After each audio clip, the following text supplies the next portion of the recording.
L'idée, c'est venu de deux choses. Première chose, c'est un lieu, un hôtel que j'ai vu à Paris, dans le 11e, comme dans le roman, qui a un autre nom, mais qui m'a beaucoup inspiré. Moi, je suis très inspiré par les lieux. C'est souvent des idées de romans, de fiction ou de poésie à travers des lieux que je rencontre, que je traverse. Et le deuxième idée, c'était comment faire un roman autour du sentiment sans faire un roman sentimental. Euh, je déteste la sentimentalité, je déteste tout ce qui est pornographie émotionnelle, et en même temps, je pense qu'aussi un des rôles de la fiction, c'est de traiter des sujets graves, des sujets intimes et douloureux. Et donc je voulais faire un texte qui soit rempli d'émotions, mais qui en même temps ouvre sur une certaine lumière et qui ne, comment dirais-je, manipule pas le lecteur ou la lectrice par rapport à une sentimentalité artificielle, narcissique ou complaisante.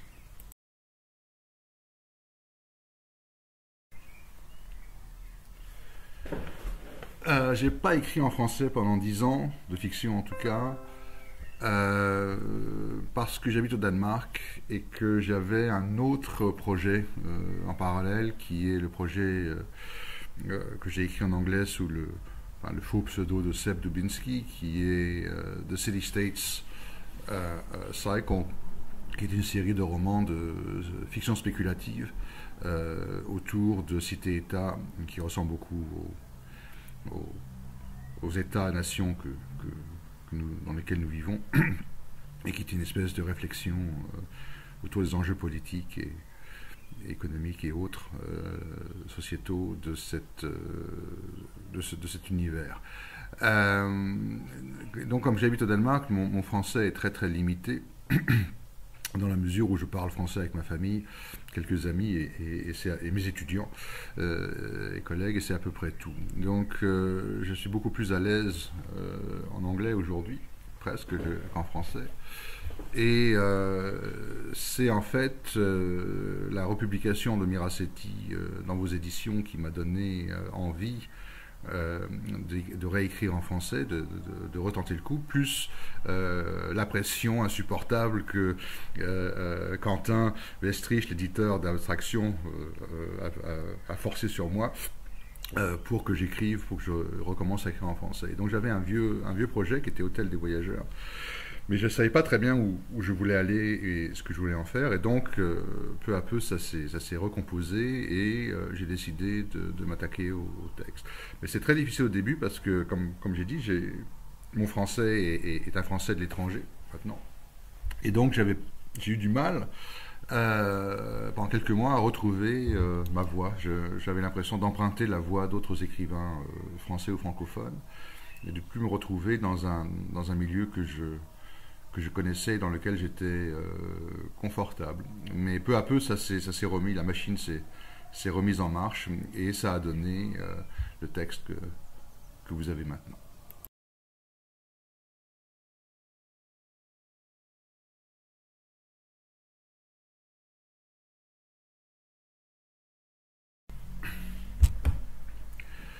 Oui, j'en ai conscience parce que, pour deux raisons là encore. La première, c'est que j'adore la musique, je suis un vieux punk, j'étais de cette génération-là, et que la musique à cette époque-là, et c'est resté comme ça depuis, a une fonction d'accompagnement de ma vie absolument essentielle.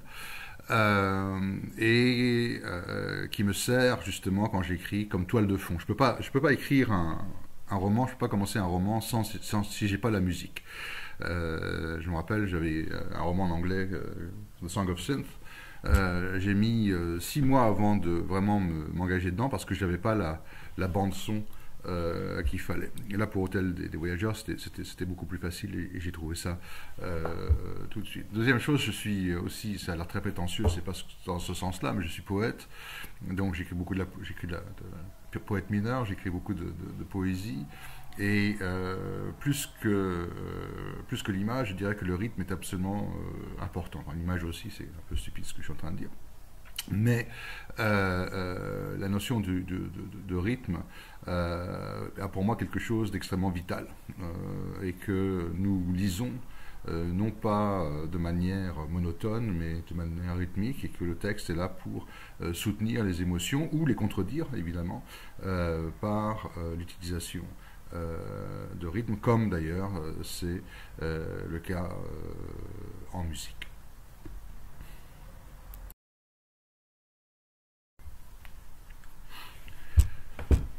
C'est une question assez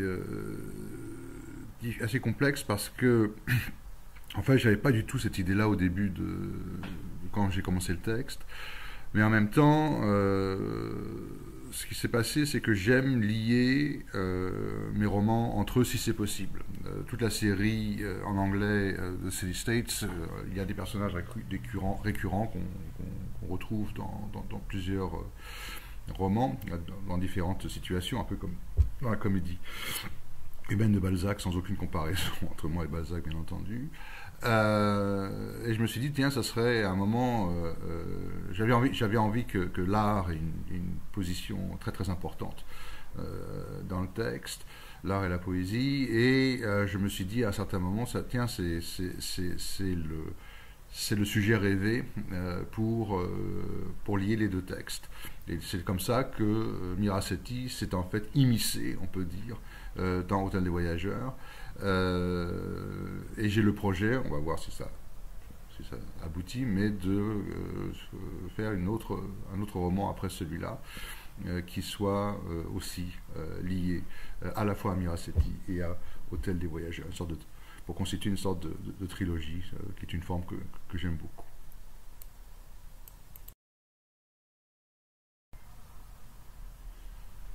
Cécile, c'est un personnage qui est, on va dire, le mélange de beaucoup de gens que j'ai rencontrés dans ma vie, hommes et femmes d'ailleurs, et aussi qui est un souvenir de mes propres années d'enseignant en collège, lycée, BTS à Paris de 99 à 2006. Et je voulais rendre hommage à ces enseignants et à ces enseignantes que j'ai rencontrés et qui avaient une très grande humanité. Pas tous et pas toutes, soit bien clair, et qu'on peut dire que dans plusieurs situations, je me suis retrouvé un peu comme Cécile. On va dire que c'est même inspiré de faits réels, comme on dit dans les documentaires sur Netflix. D'accord. Mais je voulais créer un personnage crédible, un personnage non pas réaliste, mais en tout cas qu'on peut se dire avoir croisé quelque part dans la rue ou dans les couloirs d'un lycée ou d'un collège. Et qui permettent une certaine identification et une certaine reconnaissance de certaines de ces situations et de ces problèmes.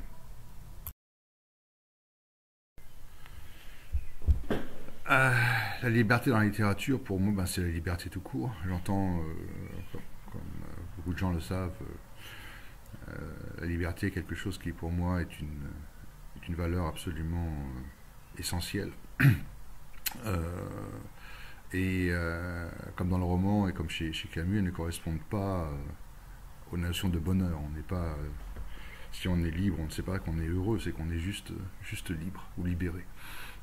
Et pour ça, tout ce qui est création, fiction, musique, danse, quel que soit le moyen d'expression, c'est une expression de liberté. D'ailleurs, c'est pour ça que toutes les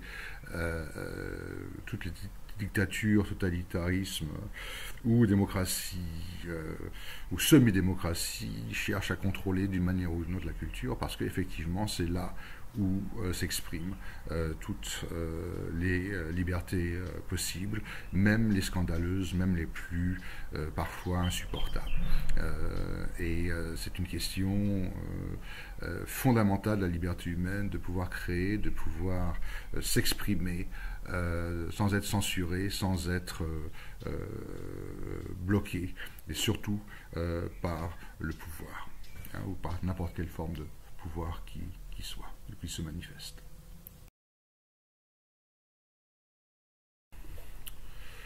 Au-delà de la plaisanterie provocatrice du roman woke, il y a quand même une réalité très importante, c'est que tout ce que ce terme, entre guillemets, représente, qui est pur et simplement l'humanisme, est attaqué de tous les côtés et comme vous le savez, j'ai toujours été un allié absolument fidèle de toutes les causes contre les oppressions, qu'elles soient sexuelles, qu'elles soient raciales, qu'elles soient religieuses, etc., etc. Et donc pour moi, c'est très important de replacer la fiction sur le plan de la politique, même si le texte n'est pas en lui-même forcément politique, quoi qu'il l'est en fait, mais quoi qu'il soit en fait, mais je pense que il y a un très gros problème avec la culture, c'est que tout est politique. Et que ne pas prendre position comme écrivain, ne pas prendre position comme musicien ou comme danseur ou quoi que ce soit, ou photographe par rapport à la situation politique qui nous entoure et qui est grave en ce moment, c'est faire de la politique. C'est-à-dire que vous vous placez du côté des indifférents ou même on peut dire même des collaborateurs ou des complices.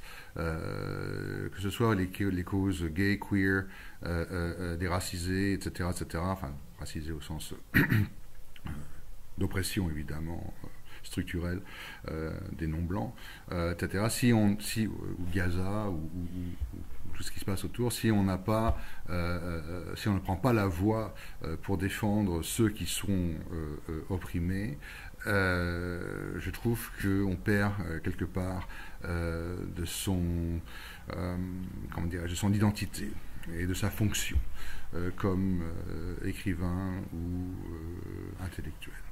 Voilà.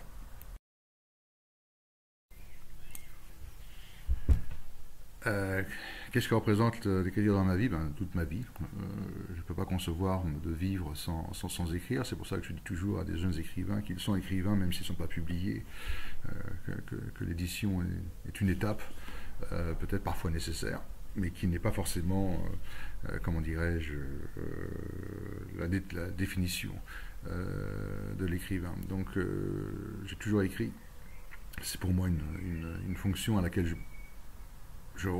réfléchis même pas au sens où je suis obligé de le faire. Je dis toujours que c'est une malédiction, c'est-à-dire qu'on n'arrête pas d'être écrivain, on n'arrête pas comme on n'arrête pas d'être danseur ou photographe ou musicien. Et que c'est quelque chose qui à la fois est quelque chose que je chéris et que je maudis. Que je chéris parce que je trouve ça passionnant et enthousiasmant parfois de pouvoir exprimer ce que d'autres aimeraient plus que ressentir, aimeraient pouvoir partager. Et puis une malédiction, comme je l'ai dit, parce qu'on n'arrête jamais d'être écrivain et que ça prend une grande place dans ma vie quotidienne, dans ma vie familiale. Et que voilà, ça va avec le titre ou avec comment dirais-je, la vocation. Résister. C'est le plus beau mot du monde. Mes sources d'inspiration, c'est très complexe. Je crois que n'importe quel écrivain vous dira la même chose. C'est un mélange, c'est un patchwork de différentes choses. Ça peut être des événements réels, des événements passés, ça peut être un morceau de musique, ça peut être de l'art, du tableau, ça peut être des rencontres. C'est un mélange, hein. Je dirais que l'écriture c'est un filtre, c'est-à-dire que c'est quelque chose qui, sans avoir parlé d'alchimie même, effectivement on transmue le plomb en or, enfin du moins on espère, mais en tout cas effectivement on transforme toutes les influences qui vont constituer le texte en quelque chose, on va dire, je ne sais pas si le terme existe, mais décrivable, quelque chose de scriptible, qu'on peut faire partager à d'autres, et que toutes ces sources d'influence varient. Comme j'ai dit tout à l'heure, j'écris en musique, donc j'ai j'ai une certaine texture musicale qui accompagne mes textes. Dans Tel des Voyageurs, il y a de la référence à toute cette musique des années 80, punk, post-punk, etc. etc. Mais ça peut être aussi des tableaux. Par exemple, mon roman en anglais c'est Paperclip, ça veut dire trombone. Hein. Paperclip a été. L'idée m'est venue en voyant une exposition du peintre de pop art James Rosenquist. Il y avait un petit tableau absolument extraordinaire qui s'appelait Paperclip, et ça m'a donné toute une perspective sur le texte que j'avais envie d'écrire. Donc il n'y a pas de forme fixe d'inspiration. Et je pense qu'aussi que chaque texte, chaque fiction est le résultat d'un tri qui se fait dans l'inconscient de toutes les expériences qu'on a et qui vont se manifester de manière particulière dans une œuvre ou dans un texte particulier.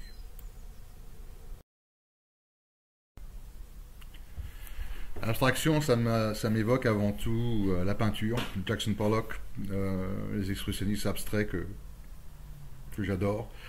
Manu Rich, qui est un ami peintre dont le travail a beaucoup influencé mon écriture ainsi que nos discussions. Donc pour moi, l'abstraction, c'est tout ça, c'est justement c'est le pouvoir d'évocation. C'est aussi Xenakis, sa musique concrète, c'est tout ce qui est tout ce qui révèle sans avoir de forme. C'est essentiel, c'est le chaos originel d'où tout surgit et où tout quelque part revient plus tard.